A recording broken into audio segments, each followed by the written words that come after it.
O sangue escorria pelo rosto de Pedro enquanto os soldados o arrastavam para a cruz. De cabeça para baixo, seu último pedido chocou até mesmo seus algozes. Em terras distantes, o apóstolo Bartolomeu gritava em agonia enquanto arrancavam sua pele, mas suas últimas palavras não foram de ódio ou vingança. Eles não eram poderosos, não eram ricos, não eram estudiosos renomados, eram apenas pescadores, cobradores de impostos, trabalhadores comuns. Mas as últimas palavras destes homens, pronunciadas sob tortura, na solidão de masmorras escuras ou à sombra de cruzes, mudariam para sempre o curso da história.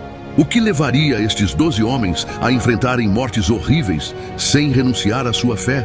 O que seus últimos pedidos revelam sobre a verdade que carregavam? O sol nascia sobre Roma quando Pedro foi retirado de sua cela. Após meses de prisão nas masmorras do imperador Nero, seus cabelos e barba, outrora negros, estavam completamente brancos. Suas mãos, que um dia puxaram redes cheias de peixes do mar da Galileia, agora tremiam levemente, marcadas por cicatrizes e pelo peso dos anos. Mas seus olhos ainda queimavam com a mesma intensidade de quando caminhara ao lado do mestre. Roma ardia sob o comando de Nero, que culpava os cristãos pelo incêndio que ele próprio havia ordenado. Pedro sabia que seu destino não seria diferente do de muitos irmãos na fé que morreram nas arenas ou como tochas humanas nos jardins imperiais. Quando os soldados romanos o informaram que seria crucificado, Pedro não mostrou medo. Em vez disso, fez um pedido que surpreendeu até mesmo seus algozes.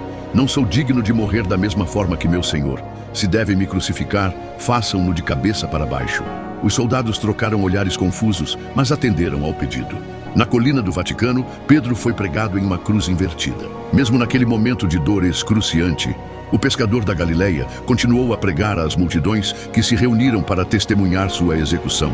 Lembrem-se do amor de Cristo, dizia entre gemidos. Amem-se uns aos outros como Ele nos amou. Suas últimas palavras foram uma oração. Senhor, não fui digno de olhar para teu rosto na terra. Permita que eu o veja agora nos céus. E assim morreu o homem que Jesus chamou de a rocha, sobre a qual edificaria sua igreja. Diferente foi o destino de Tiago, filho de Zebedeu e irmão de João. Foi o primeiro dos apóstolos a sofrer o martírio, apenas 11 anos após a crucificação de Jesus. Sob as ordens de Herodes Agripa I, que buscava agradar os líderes judeus, Tiago foi preso em Jerusalém. Durante seu julgamento, contam os relatos antigos, um de seus acusadores ficou tão impressionado com a fé inabalável de Tiago que se declarou cristão ali mesmo, diante de todos. Quando Tiago foi levado para ser decapitado, este homem pediu seu perdão. O apóstolo apenas sorriu, abraçou-o e disse: "Paz seja contigo, meu irmão." Ambos foram executados no mesmo dia. Na hora de sua morte, Tiago não pediu clemência, não implorou por sua vida. Seu último pedido foi simplesmente: "Pai, perdoa-os e recebe meu espírito." As mesmas palavras que ouvira seu mestre pronunciar na cruz ecoavam agora em seus lábios. De todos os apóstolos, apenas João teve um destino diferente. Exilado na ilha de Pátimos pelo imperador Domiciano, ele viveu até a idade avançada, morrendo pacificamente em Éfeso por volta do ano 100 d.C. Enquanto os outros sofreram mortes violentas, João enfrentou outro tipo de provação: ser o último sobrevivente. Assistir à morte de todos os seus companheiros e à crescente perseguição da igreja que ajudara a afundar. Em seus últimos anos, quando já não conseguia mais caminhar, pedia que o carregassem até as reuniões dos cristãos em Éfeso.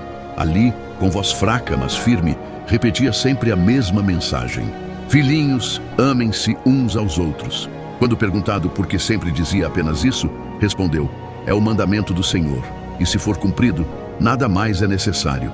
Antes de morrer, João fez um último pedido que revelava seu coração: "Sepultem-me com as mãos vazias." Ele explicou que, assim como veio ao mundo sem nada, queria partir, mostrando que sua única riqueza era o amor de Cristo. Estes 3 homens, Pedro, Tiago e João, formaram o círculo íntimo de Jesus durante seu ministério terreno. Testemunharam sua transfiguração, estiveram presentes em momentos cruciais e, no fim, cada um enfrentou seu destino de maneira diferente, mas com a mesma fé inabalável. Mas as histórias que você acabou de conhecer são apenas o começo. O que aconteceu com os outros apóstolos revela coragem e fé ainda mais surpreendentes. André, o irmão de Pedro e primeiro discípulo chamado por Jesus, levou o evangelho para o norte, através da Ásia Menor, até chegar às terras dos Citas, atual Ucrânia e sul da Rússia.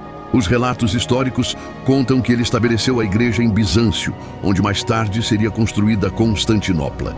Mas foi em Patras, na Grécia, que encontrou seu fim. Quando o governador Aegeas ordenou que André sacrificasse aos deuses romanos, o apóstolo recusou. "Eu sacrifico diariamente ao único Deus verdadeiro", respondeu ele. "Não um sacrifício de sangue de touros ou bodes, mas o sacrifício imaculado do cordeiro no altar da cruz." Furioso, Aegeas ordenou que André fosse açoitado e depois crucificado. Para prolongar seu sofrimento, o governador determinou que ele fosse amarrado, não pregado, a uma cruz em forma de X, símbolo que mais tarde seria conhecido como Cruz de Santo André. Quando André viu a cruz preparada para seu martírio, não demonstrou medo. Em vez disso, aproximou-se dela e pronunciou palavras que seriam lembradas por gerações. "Ó cruz abençoada, que foi consagrada pelo corpo de Cristo. Antes que ele sofresse em ti, causavas terror. Agora, amada pelo céu, és recebida com alegria. Sei quão ansiosamente me esperaste. Venho a ti em paz e alegria. Recebe-me, discípulo daquele que foi suspenso em ti." Durante 2 dias, pendurado na cruz, André continuou pregando às multidões que se reuniam para vê-lo. Quando o governador, pressionado pelo povo, ofereceu libertá-lo, André recusou. Seu último pedido foi: "Não me tire a coroa que já vejo diante de mim. Se temes o julgamento de Deus, não me impeças de alcançá-lo." E assim, com uma oração nos lábios, entregou seu espírito. Filipe, originário de Betsaída como Pedro e André, trabalhou nas regiões da Frígia e da Síria. Conta-se que em Hierápolis, atual Turquia, sua pregação enfureceu os adoradores de uma serpente gigante, que era venerada como divindade local. Quando Filipe denunciou esta idolatria, foi capturado. Os sacerdotes pagãos e o procônsul romano decidiram crucificá-lo. Como Pedro, Filipe também fez um pedido incomum. Pediu que não embalsamassem seu corpo após sua morte. "Meu senhor foi envolto em linho e mirra. Não mereço melhor tratamento que ele", disse. Enquanto era pregado na cruz, Filipe continuou pregando e encorajando os cristãos que choravam ao redor. "Não lamentem por mim", disse ele. "Esta morte é a porta para a vida eterna." Seu último pedido foi inesperado e tocante. Pediu que plantassem uma videira sobre seu túmulo, para que as futuras gerações possam comer de seus frutos e lembrar que o sangue dos mártires é a semente da igreja. Bartolomeu, também conhecido como Natanael, aquele de quem Jesus disse: "Eis um verdadeiro israelita, em quem não há dolo", levou o evangelho para a Ásia Menor, Mesopotâmia, Pérsia e chegou até a Índia e Armênia. Foi na Armênia que ele enfrentou a fúria de Astiages, irmão do rei Polímio, que havia se convertido pela pregação do apóstolo. Bartolomeu foi condenado a uma das mortes mais cruéis entre todos os apóstolos. Foi esfolado vivo e depois decapitado. Enquanto os algozes arrancavam sua pele, Bartolomeu não parava de pregar. Testemunhas relatam que, em meio à dor insuportável, ele recitava salmos e encorajava os cristãos presentes a permanecerem firmes na fé. Seu último pedido, dirigido ao próprio Deus, não foi por alívio da dor, mas para que aqueles que testemunhavam seu martírio encontrassem a fé. "Senhor, que meu sofrimento seja semente de conversão para muitos." Estes homens percorreram vastos territórios, enfrentaram perigos incontáveis, foram perseguidos e torturados, tudo para compartilhar uma mensagem que transformaria o mundo. Mas enquanto André, Filipe e Bartolomeu davam seu último suspiro, outros apóstolos continuavam a missão em terras distantes, e seus destinos não seriam menos extraordinários. Se você crê que o amor de Cristo pode vencer qualquer obstáculo, comente: "Meu Deus é maior que minhas batalhas", e mostre ao mundo sua fé. Tomé, o discípulo que exigiu ver para crer na ressurreição, iria depois viajar mais longe que qualquer outro apóstolo. Segundo antigas tradições, ele levou o evangelho até a Pártia, a Pérsia e finalmente a Índia, estabelecendo igrejas que existem até hoje, conhecidas como cristãos de São Tomé. Em Kalamina, atual Chennai, na Índia, Tomé enfureceu os sacerdotes brâmanes ao converter a esposa e o filho de um rei local. Condenado à morte, foi levado ao topo de uma montanha para ser executado com lanças. Diante de seus algozes, Tomé pediu um momento para orar. Ajoelhando-se, fez seu último pedido: "Senhor, perdoa estes homens e recebe minha alma, e que o evangelho floresça nesta terra, mesmo regado com meu sangue." As lanças o atravessaram, E o apóstolo, outrora duvidoso, selou com sangue a certeza que havia encontrado. Séculos depois, exploradores portugueses encontrariam na Índia comunidades cristãs que traçavam suas origens até Tomé, confirmando que seu último pedido fora atendido. Mateus, o ex-coletor de impostos que escreveu o primeiro evangelho, trabalhou inicialmente na Judéia. Anos depois, levou a mensagem cristã para a Etiópia e outras partes da África. Em contraste com seu passado de ganância, como discípulo de Jesus, Mateus vivia em extrema simplicidade, dormindo no chão e comendo apenas vegetais e água. Na Etiópia, ele confrontou dois magos, Zaróis e Arfaxade, que enganavam o rei egípcio usando truques de magia. Mateus desmascarou seus enganos e converteu a família real. Mas quando o rei morreu, seu sucessor, Irtaco, quis casar-se com Ifigenia, sobrinha do rei anterior que havia feito votos de castidade cristã sob orientação de Mateus. Quando o apóstolo recusou-se a convencer Ifigenia a quebrar seus votos, o rei ordenou que o matassem. Enquanto celebravam culto, Mateus foi atacado pelas costas. Mesmo ferido mortalmente, seu último pedido foi marcante. Coloquem minha Bíblia nas mãos do próximo convertido. A palavra permanecerá quando eu já tiver partido. Tiago, filho de Alfeu, também chamado Tiago, o menor, para distingui-lo de Tiago, filho de Zebedeu, trabalhou principalmente na Síria e na Palestina. Depois de anos pregando em Jerusalém, foi para o Egito, onde converteu muitos em Alexandria. Retornando a Jerusalém, Tiago enfrentou a fúria dos líderes religiosos. Segundo relatos antigos, ele foi levado ao pináculo do templo e ordenado a renunciar publicamente à sua fé em Jesus. Em vez disso, Tiago começou a proclamar a divindade de Cristo em voz alta para todos os presentes. Enfurecidos, os sacerdotes o empurraram do alto do templo. Sobrevivendo à queda, mesmo com os ossos quebrados, Tiago começou a orar pelos seus perseguidores. Enquanto era apedrejado, seu último pedido ecoou as palavras do próprio Jesus na cruz. Pai, perdoa-lhes, pois não sabem o que fazem. Um soldado, tocado por esta demonstração de perdão, tentou impedir que continuassem com a execução, mas outro lhe deu um golpe na cabeça com um bastão de pisoeiro, concluindo o martírio. 3 homens diferentes, com personalidades distintas. Tomé, o cético que se tornou missionário intrépido. Mateus, o coletor de impostos ganancioso, transformado em defensor da simplicidade. E Tiago, o discreto que morreu proclamando sua fé no lugar mais público de Jerusalém. Cada um deles morreu longe de casa, longe do conforto, mas perto do propósito que deu sentido às suas vidas. Mas nossa jornada ainda não terminou. Ainda faltam 3 apóstolos cujas histórias são raramente contadas, mas cujo sacrifício final foi igualmente impactante. O que aconteceu com eles revelará a profundidade do compromisso destes homens com a mensagem que mudou suas vidas. Se você está enfrentando tempestades na vida e precisa de força para continuar, comente: Jesus é meu refúgio, e deixe seu testemunho para que possamos orar por você. Antes de conhecer Jesus, Simão era conhecido como o Zelote, membro de um grupo revolucionário que lutava contra a ocupação romana.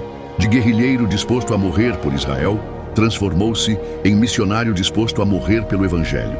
Segundo antigas tradições, ele viajou pela África do Norte, depois para a Grã-Bretanha e finalmente para a Pérsia. Foi na Pérsia, atual Irã, que Simão encontrou-se com Judas Tadeu.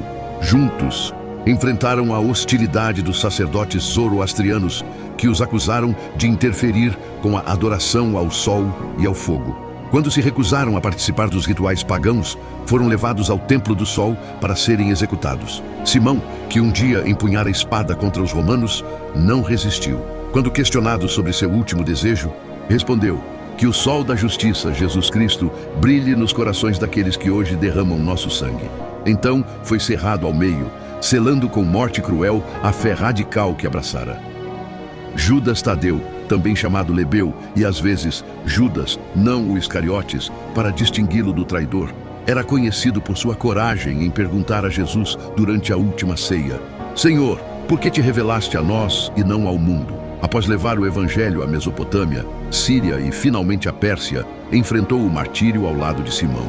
Enquanto os executores preparavam as machadadas que o matariam, Judas Tadeu fez um pedido que impressionou até seus algozes: não orem por mim, mas pelas almas dos que ainda não conheceram o verdadeiro Deus. Seu corpo foi perfurado por lanças e depois golpeado com um machado, mas testemunhas relatam que seu rosto permaneceu sereno, como quem finalmente encontra descanso após longa jornada.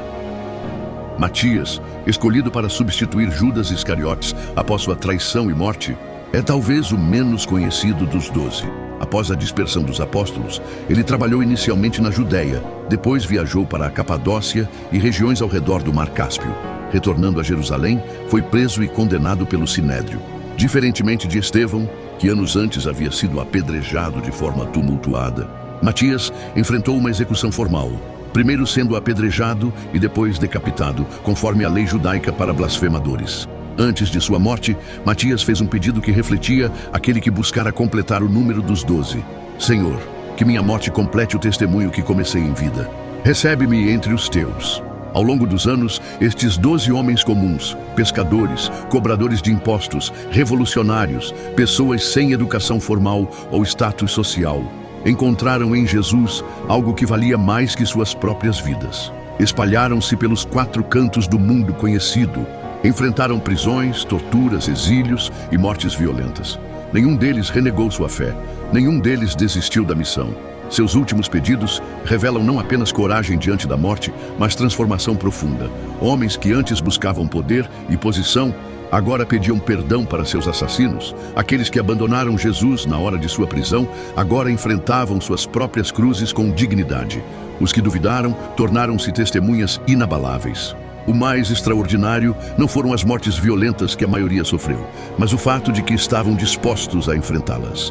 Estes homens poderiam ter negado sua fé e vivido. Poderiam ter ficado em silêncio e morrido em suas camas anos depois. Mas cada um deles escolheu o martírio em vez da negação, pois haviam testemunhado algo que transformou completamente suas vidas: a ressurreição de Jesus Cristo. Como explicar que 12 homens que conviveram intimamente com Jesus estivessem dispostos a sofrer torturas horríveis e mortes violentas, sustentando até o fim que o haviam visto ressuscitado? Que poder tem uma mensagem capaz de transformar pescadores assustados em mártires intrépidos? Que verdade vale a pena morrer para defender? A pergunta que fica para nós hoje é simples e desafiadora. O que estes homens viram que nós ainda não enxergamos? O que eles compreenderam que ainda não alcançamos? Se homens comuns como eles foram capazes de transformar o mundo com suas vidas e mortes, o que podemos fazer com a mesma fé que eles tinham? Em um mundo que rapidamente esquece seus heróis, que possamos lembrar destes 12 homens, não apenas por como morreram, mas por como viveram, entregues a uma causa maior que eles mesmos, transformados pelo encontro com o Cristo ressuscitado. Agora você conheceu a extraordinária coragem e fé dos apóstolos que transformaram o mundo. Mas a história não para por aqui. Clique no vídeo na tela para descobrir a terrível morte da rainha Jezebel, uma das mais chocantes punições registradas na Bíblia. Uma história de poder, maldade e justiça divina que vai te impressionar. Clique agora.